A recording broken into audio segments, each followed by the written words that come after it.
many thanks so much for the photo the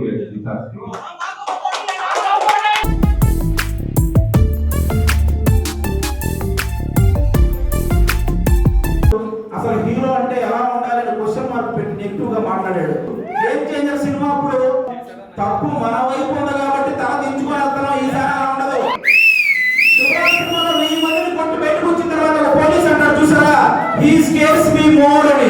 Ram Charan గారు పుట్టినరోజు సందర్భంగా విలువల బడి అనే ఒక కార్యక్రమాన్ని ప్రారంభించడం జరిగింది. పేద విద్యార్థులకు ప్రముఖ దర్శకులు శ్రీ బాబీ గారు ముఖ్య అతిథిగా వచ్చి కేక్ కట్ చేశారు. ఆది గారు వచ్చి చాలా గొప్పగా ప్రసంగించారు. బ్లడ్ బ్యాంక్ సిఇఓ గారు, బ్లడ్ బ్యాంక్ సిఎఫ్ఓ గారు, డాక్టర్ మాధవ్ మేడం గారి ఆశీస్సులతోటి ఇవాళ కార్యక్రమం అంతా చాలా ఘనంగా నిర్వహించుకున్నాం. ఈనాటి కార్యక్రమంలో పాల్గొన్న ప్రతి ఒక్కరికి పేరు పేరున హృదయపూర్వక ధన్యవాదాలు తెలియజేస్తాం. జై చిరంజీవ.